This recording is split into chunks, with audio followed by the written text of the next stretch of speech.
The views and opinions expressed by presenters and guests are their own and do not necessarily reflect the official policy or position of Parasearch UK Radio or its affiliates and sponsors. Listener discretion is advised.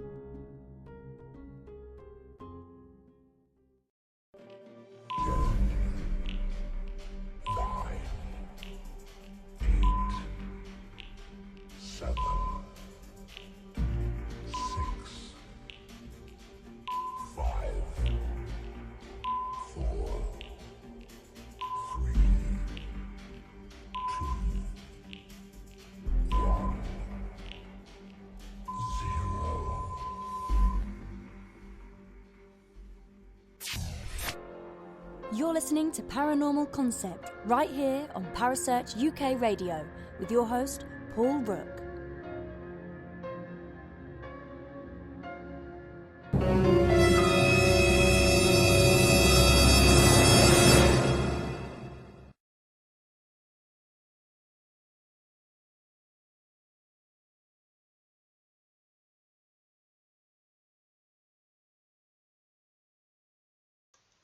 Right, tonight, everybody, we have got a guy with me, and he's called Neil Packer. Hello, Neil.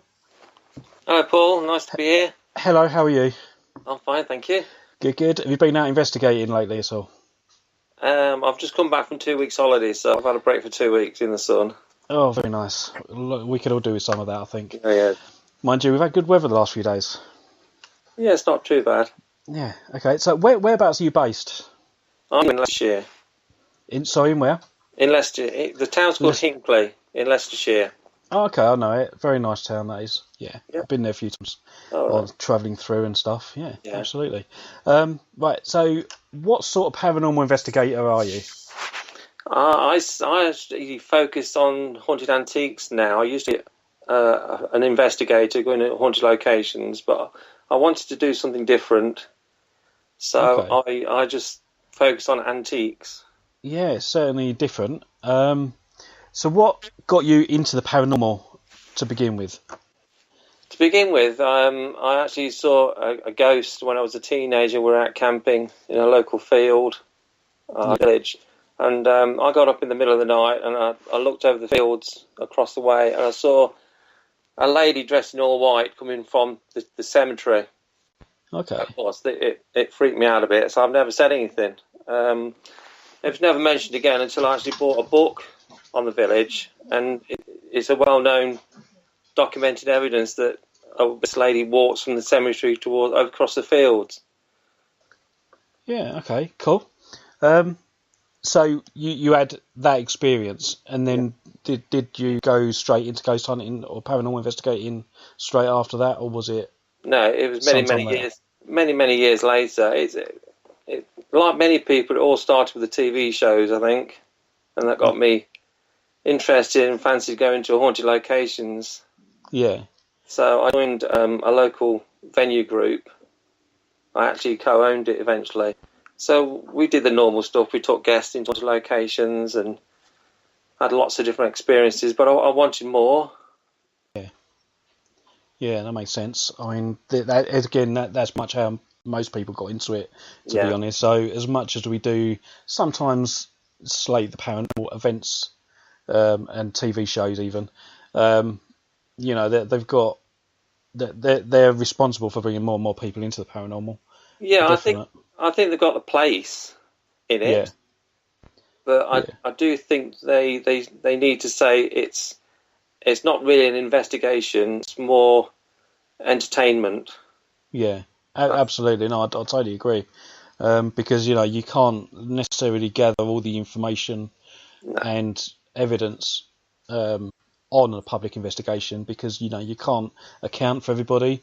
That's and right. Especially with some of these larger groups, they have like 30 to 40 people on one event. Yeah. And that's not good either. When I go out on events, I try to stay in small groups. And just keep it like that. But even then, sometimes you get crossover with the other groups, and you can't always. Yeah, you also get some guests who don't really want to be there.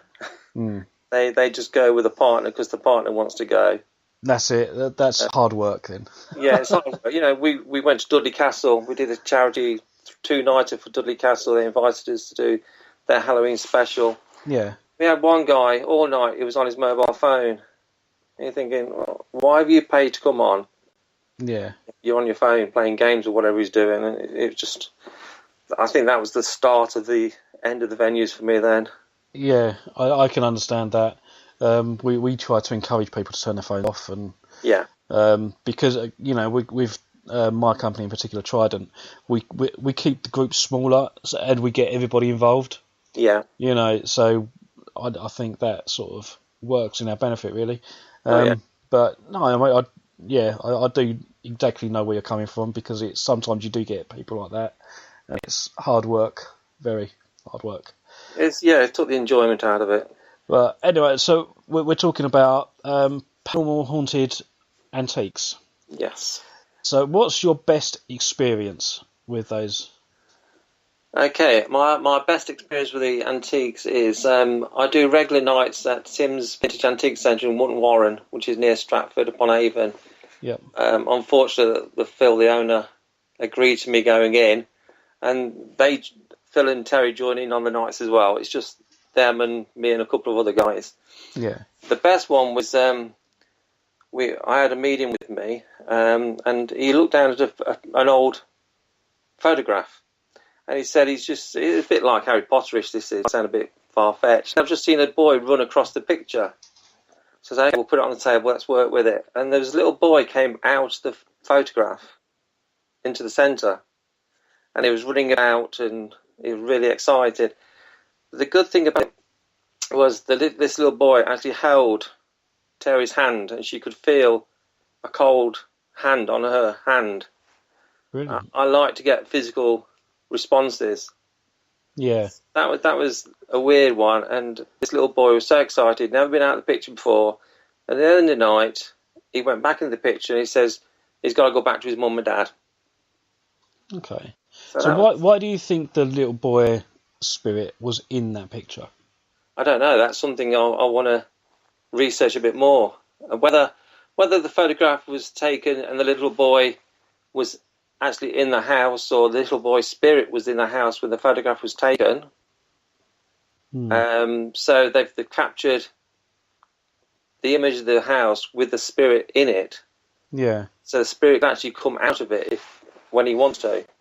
Okay. I do know, I think it was the Victorians that used to take pictures of their dead because they believed that the spirit would then go into the picture. Yeah. I've actually got one of those pictures. I've not started working on it yet. Oh, it'd be interesting to see what you do actually get. But it's going to be in my... I'm making a Haunted Antiques museum at the moment. Oh, awesome. That's going to be a centre of attraction that I think that picture's going to be. It will be. I think you could get a lot of stuff in that. Where have you got ideas to set your museum up?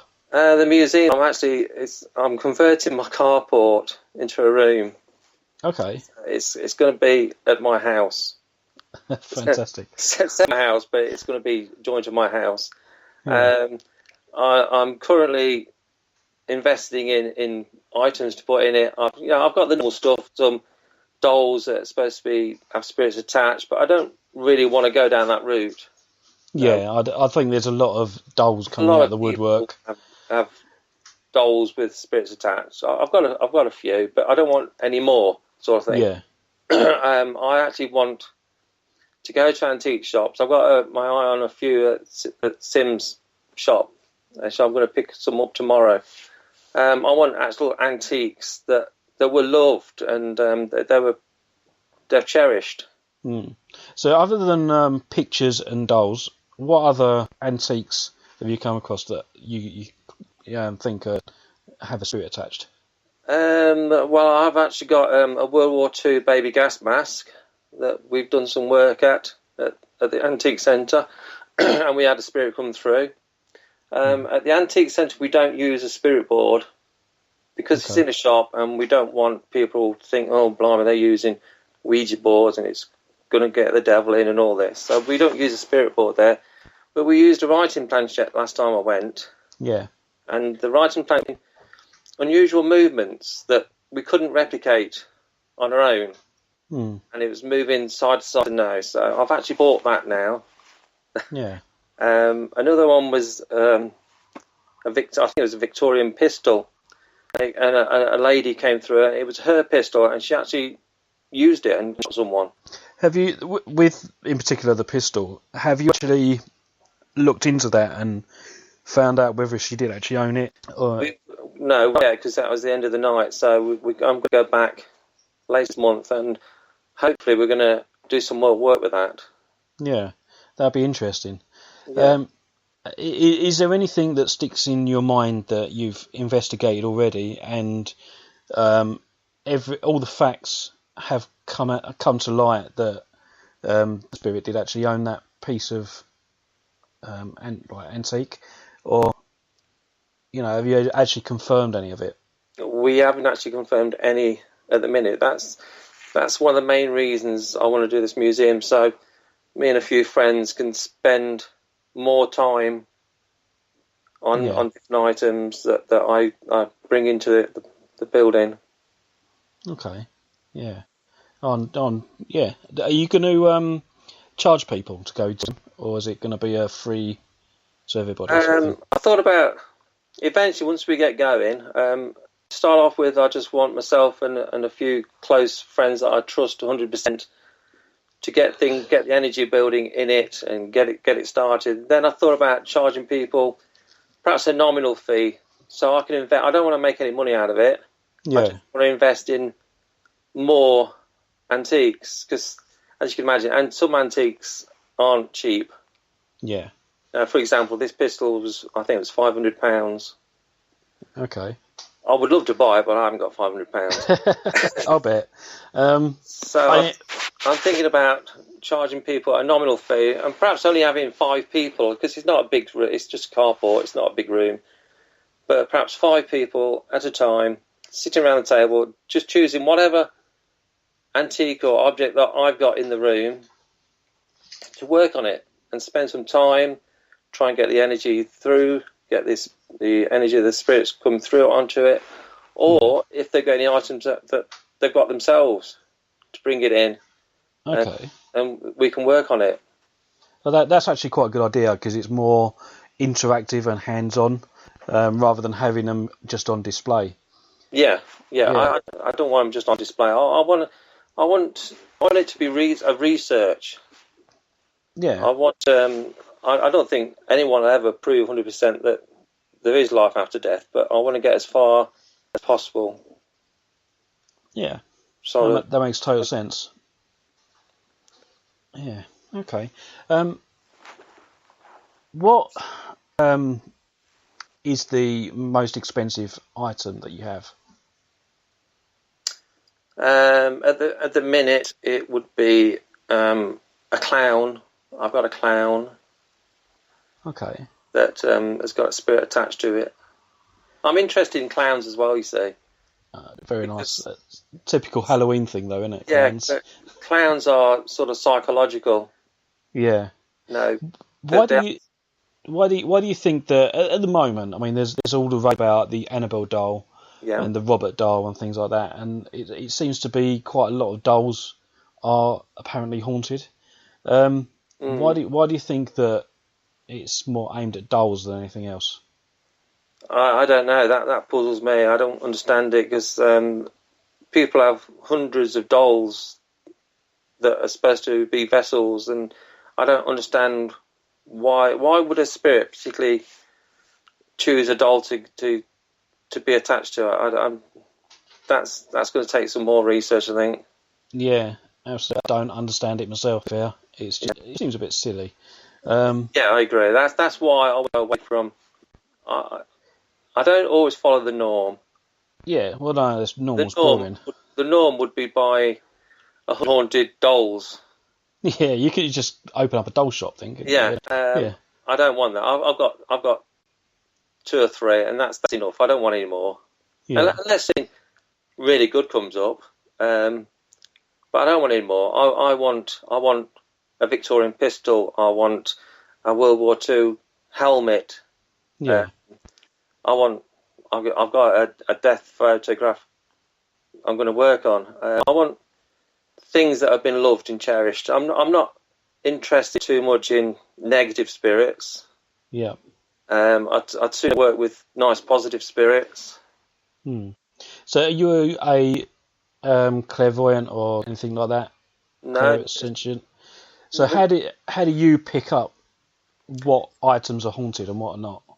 Well, I suppose I've become sensitive over the years. I can go into a building and I get all tingly down the back. Yeah. Thinking, well, there's a spirit here. Okay. And I get drawn to objects. But like I say, it's not always objects that have got spirits attached to them all the time. Yeah. The last time we were at the antique centre, there was 5 of us, and we just each of us picked on a different item that they were drawn to, and we got activity around them all. So I'm thinking, well, is it possible to have sort of more or less any item and call the spirits forward to it? Yeah. Which would be interesting. And again, so it's almost like a trigger object, isn't it? Then. Yeah, it's Okay. not psychometry, because we're not getting feelings from it. We're actually getting a spirit to interact with us, which is better for me. It's a physical response that I'm always looking for. Yeah. I think Richard Clements in the chat room, he's actually said that we went to 39 Grey Street. I don't know if you've heard of that place. It's dubbed as the hospital. That place was full of dolls. It was. I mean, we walked in and there was like dolls on the side, and then you walk around a corner and there's like another 4 porcelain dolls sitting on the side staring at you, and it was quite a creepy ambience in that place, especially when it got later at night and your mind wanders a bit. It's like, you see, that's another thing that sort of puts me off the venues. They're done in the dark. Yeah. That when you're in the pitch black in a supposedly haunted location, your mind plays tricks. It does. The last time I went to the antique centre, it was broad daylight. No, it was 5 o'clock. Broad daylight in the shop. We didn't need the lights on, and we still had spirits come, because the spirits come no matter what, if it's dark or light anyway.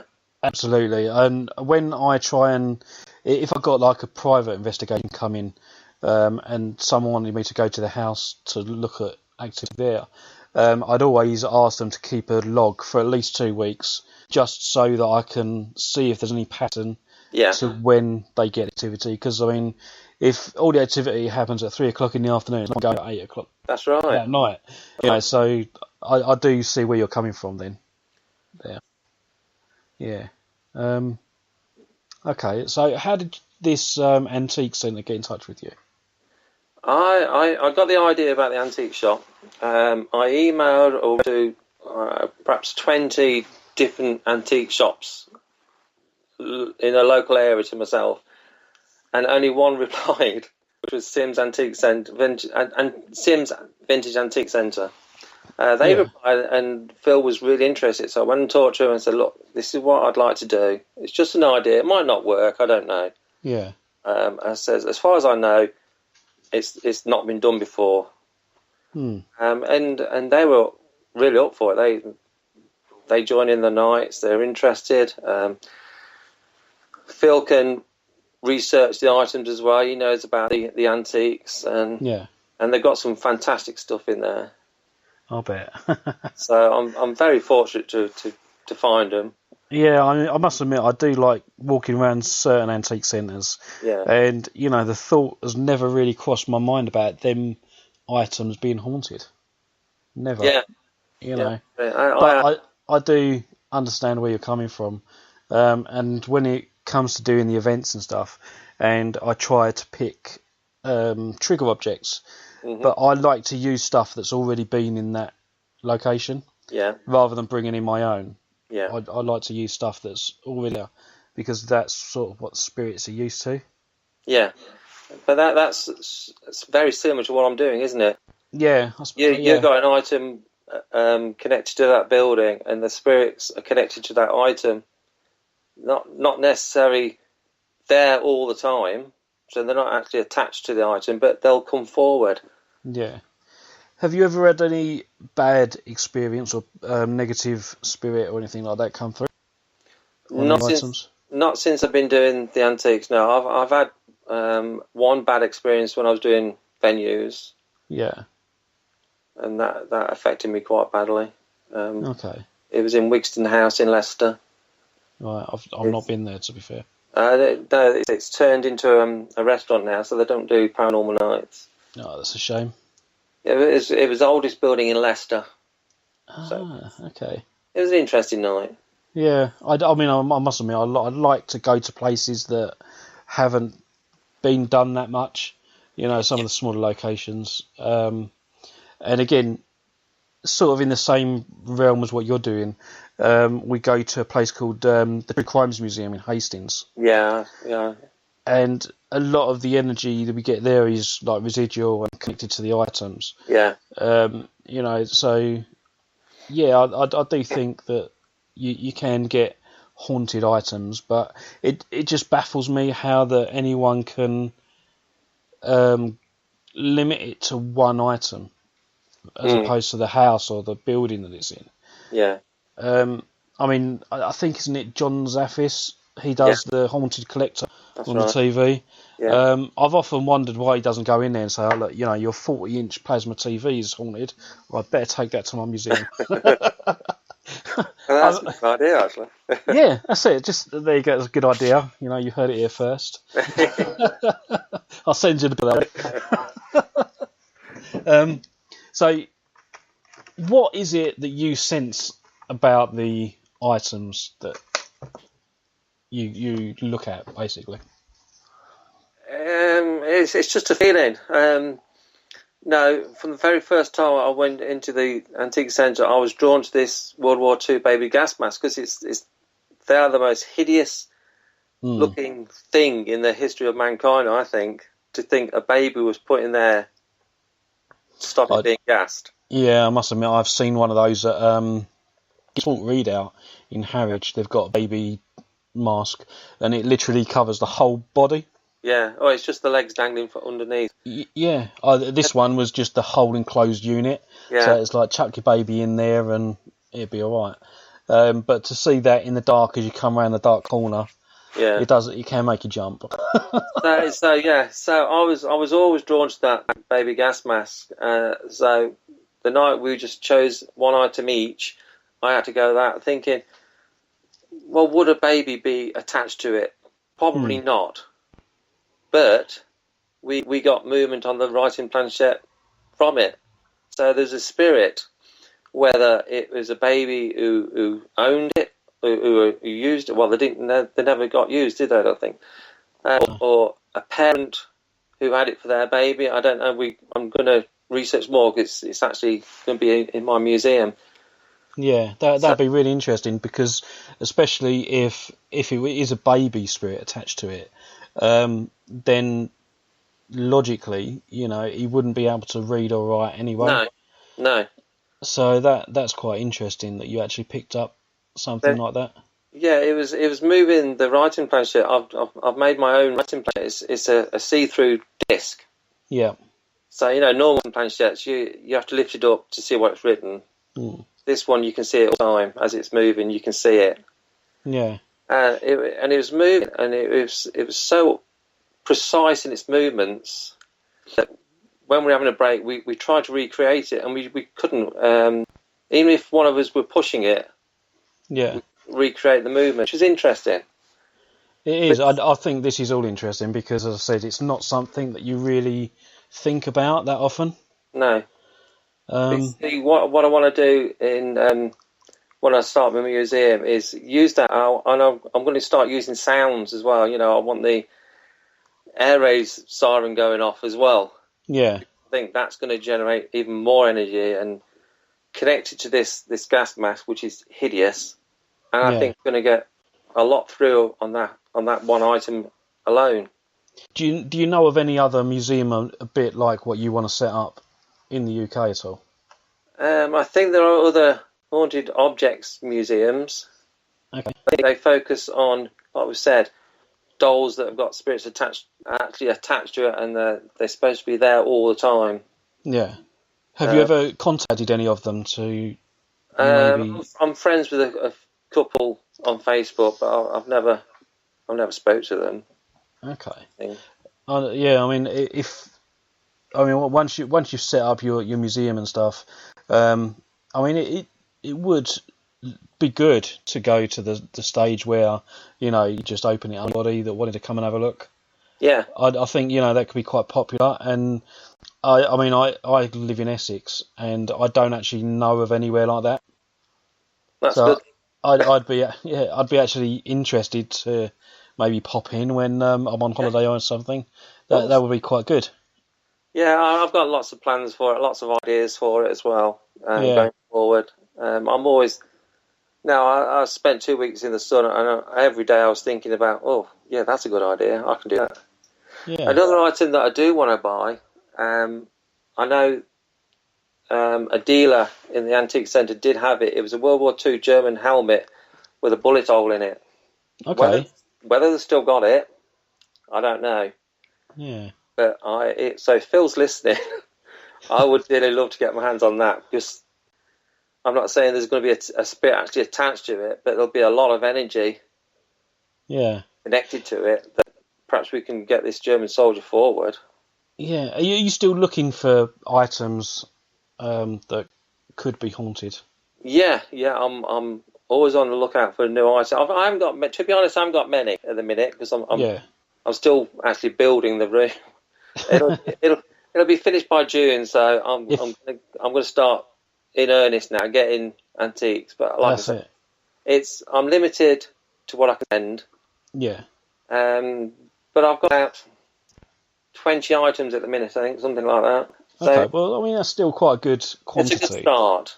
Yeah, it is. And if there is anyone listening and they do have any haunted items and they want to donate them or sell them to you, how would they get in contact with you?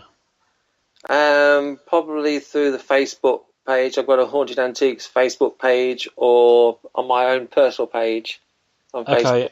And that's just Neil Packer, yeah? Yeah. Okay, cool. That'd be really good. Yeah, I do want to set up a website, but that's a bit further down the line. Yeah, absolutely. Kerry Greenaway in the chat room, she said, where does Neil keep all the items that you have? And do you actually have any activity surrounding them? Yes, I do. They're actually kept in my garage at the minute, because I was keeping them in my dining room. But there was two in particular made my wife feel ill. Okay. So she made me take them out the house. Understandably. Yeah, I can understand that. All the items are either in my garage or actually in the museum room. Yeah. I'm just all I need to do is put the shelving up now, and it's just a bit of painting, and then it'll be done. I'm hoping by the middle of June. Okay. Yeah, some guys. So the items that made your Mrs. sick, what were they? And like, one is an African card figure. Okay. I actually picked this up at a car boot sale. Yeah. As soon as I saw it, I was drawn to it. Like, I don't know why, I was drawn to it, and I picked it, and I was getting all tingly around the back. I said straight away, I've got that one. So I bought that one. That made Julie, my wife, feel quite ill when it was in the house. Yeah. But I've not done any work on it yet, because I want to get the museum finished. Yeah. Before I actually start work. There's another one that's quite strong.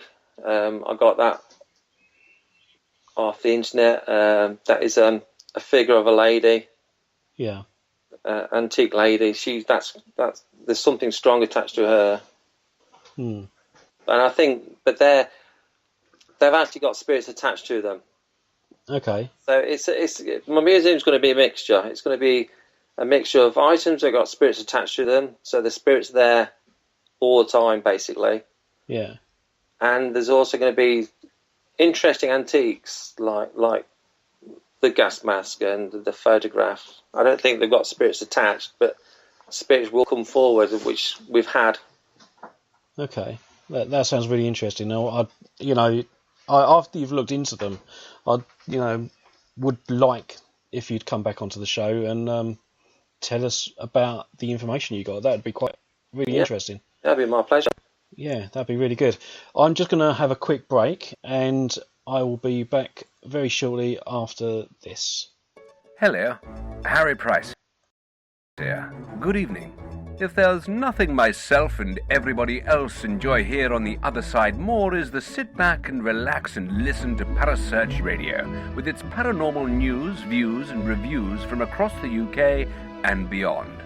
Make sure to find out more about them on Facebook, Twitter and the World Wide Web, whatever they are, to keep up to date with all their broadcasts throughout the week. And I hope you enjoy them as much as we do over here. Hello? Is anybody there?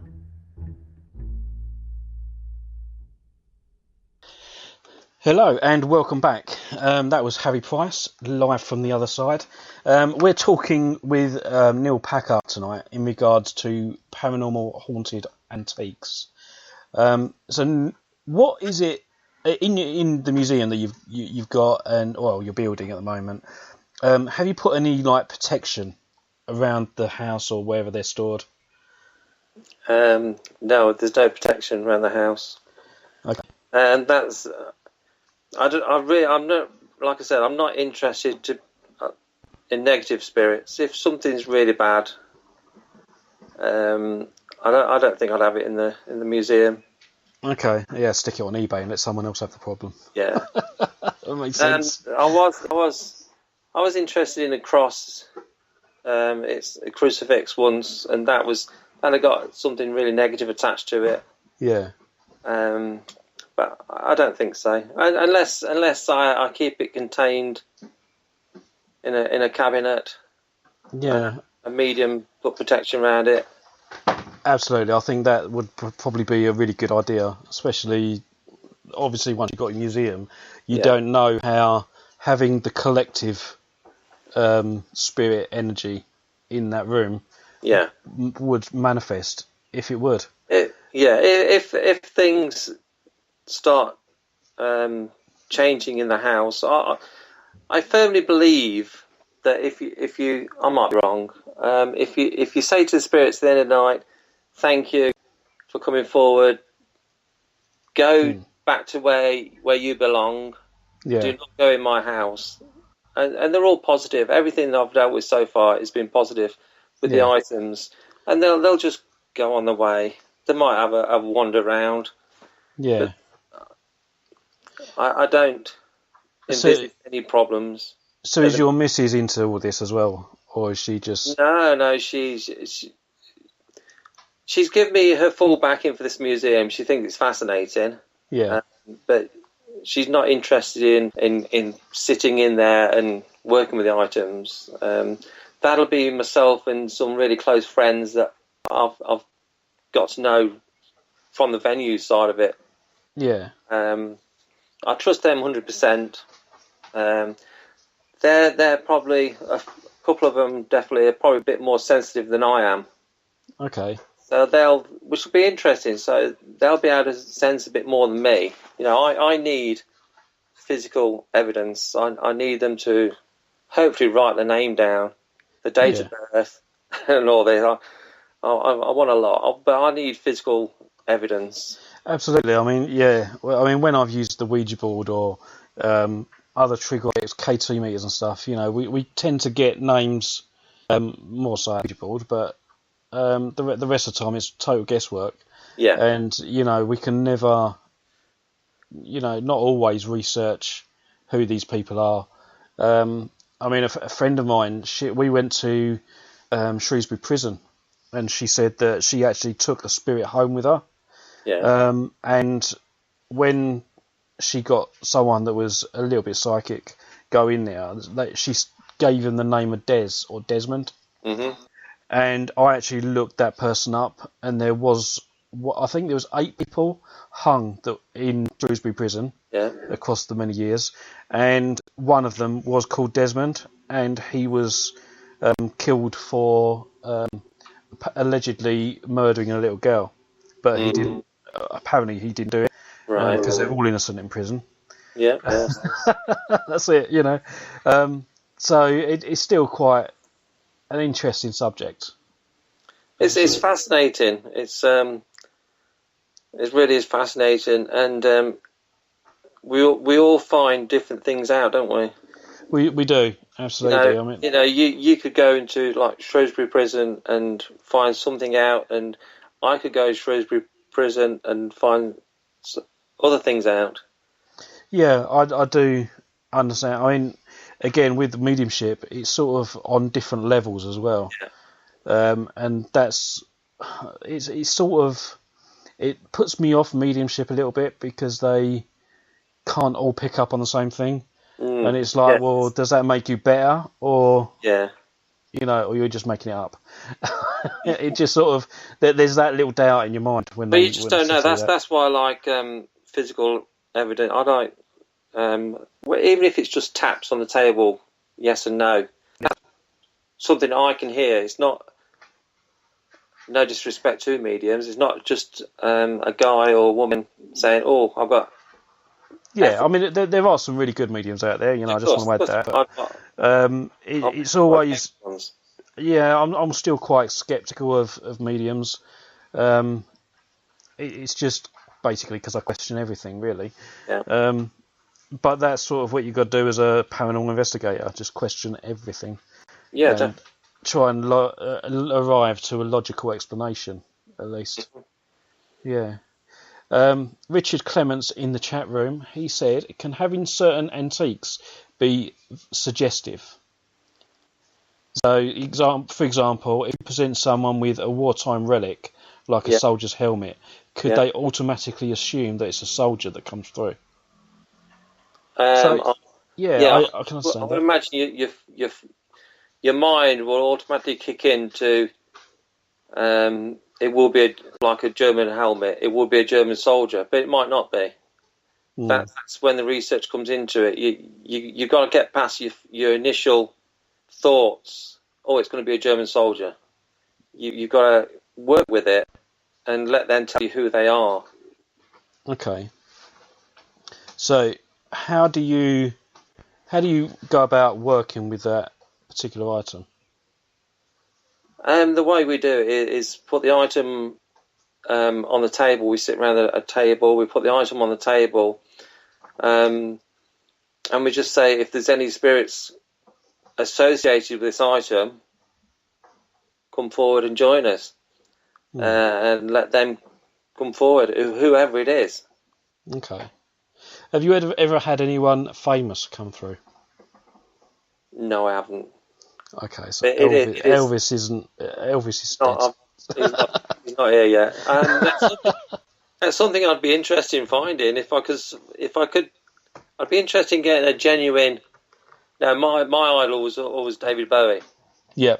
I was interested in getting a genuine David Bowie item. I'm working with that because if he came through, my life would be complete. So you could open up a celebrity dead museum. I could rake the money in then, couldn't I? You could, couldn't you? That's it. Yeah. Yeah, like I say, I'm not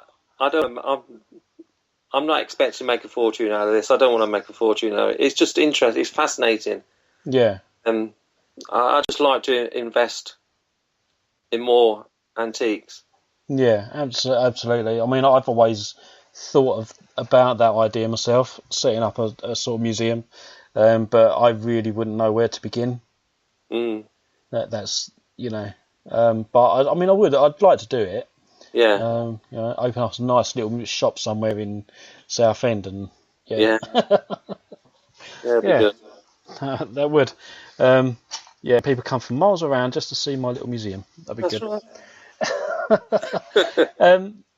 Gray Rudd in the chat room. I know Gray well. I do. I've spoken to him a few times. I've never actually met Gray yet. We're meeting for the first time Saturday night. Yeah, awesome. He said maybe borrow something from a museum that has had the research done, but don't ask what it is to see what you get come through. That's interesting. Yeah. Yeah. So I mean, if you as you're opening up your own museum, okay, it might be small at the moment, but that is sort of a possibility, isn't it? That you do that. Well, I think the possibilities are endless, to be honest. Yeah. It's I'm sure people have got ideas.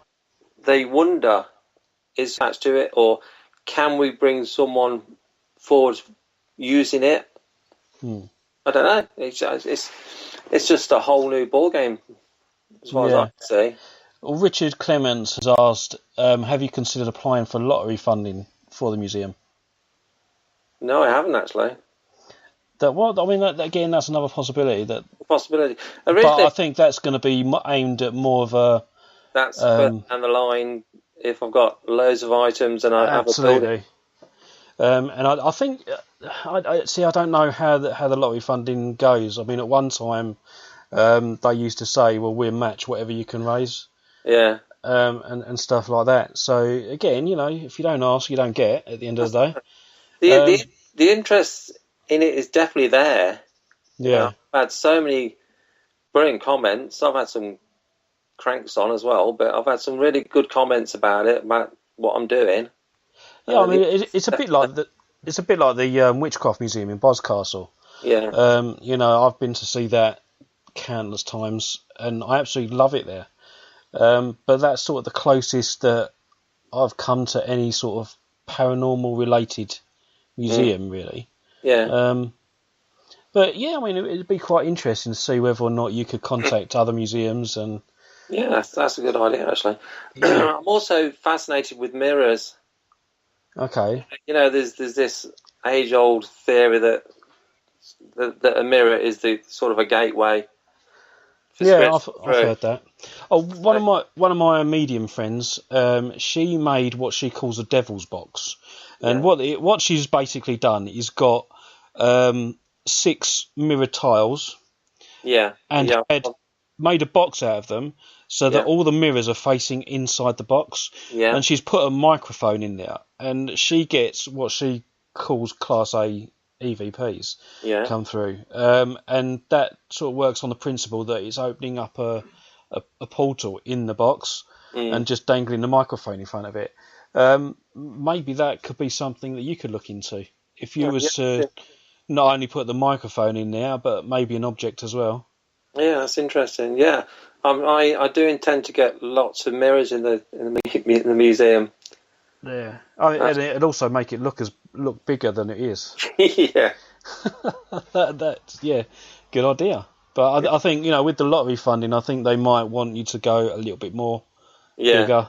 When I originally thought of the idea of this Haunted Antiques Museum, I did contact a few places to see if I can rent rooms off them. Yeah. But some wouldn't reply, and one wanted a lot of money for it. I thought, no, I don't want to spend a lot. I don't want to spend too much money on the room. Yeah. Because I want to spend the money I can afford on the items, because they're the important thing. Oh, absolutely. Without the items, you've got no. You've got nothing. So I thought, I'm going to enclose my carport to start there. Yeah. If I get some fantastic evidence in my carport, I can expand more then. Yeah, absolutely. I mean, would you, if you did get something that was, majorly haunted and you captured evidence, what are you going to do then? Are you going to go to a scientific community and say, well, look, this is what happens with this item? Yeah, yeah. I want to do it scientific. That's what I would do. I'd contact somebody to really look into it. Yeah, I think the ASSAP, they would probably be interested in doing something like that, and they've got countless teams all over the UK. Yeah, something I do want to do in the museum is I'm going to have an object of the week. All right. And so between me and my friends, we're going to decide, well, that's the object we're going to have for the week, and we're going to have a camera set up on it, and we're going to leave that running Yeah. camera just on this item. Whether I stream it over the internet 24 hours, I'm not deciding that yet, but I'm going to have the camera on it, and I'm going to have some, whether it's some items around it or related to it or noises or something like that, depends on the item. Yeah. So then, because I've got followers in New Zealand and Australia and in America following my Facebook wall, so I thought if I make it as interactive as I can for them, so they can actually see something live. Okay, it's going to be an item probably doing nothing for 8 hours. I don't know. Yeah. But it could be interesting. It would, absolutely. I mean, yeah, there's a few locations that are around here that have got 24-hour CCTV. Yeah. And, you know, if for a small fee for a week, they'll give you the password so you can watch it yourself at home. Yeah. You know, there's a lot of places have started doing that now. But obviously they want to make money into it. Yeah, but and also it'd be interesting to see if what people pick up from it. Yeah. Some people might pick up things from that item that other people don't pick up on. I don't. It's all experimental at the minute. No, that's the best way of doing it. I mean, you know, this is how we're going to learn, by experimenting. Yeah. And you can keep coming up with these new ideas and new theories, but it's putting them to the test that's going to be the hardest part. Yeah, that's right. Yeah, I think that could be quite good. I mean, would you use anything to try and boost the energy in the museum when you set it up? I'm thinking about that. Yeah. Yeah, I mean, because obviously you've got the EM pumps, which I'd say, I mean, because I run public events, I thought, you know, an EM pump is a little bit boring, so I want something more visual. So I bought one of those plasma balls.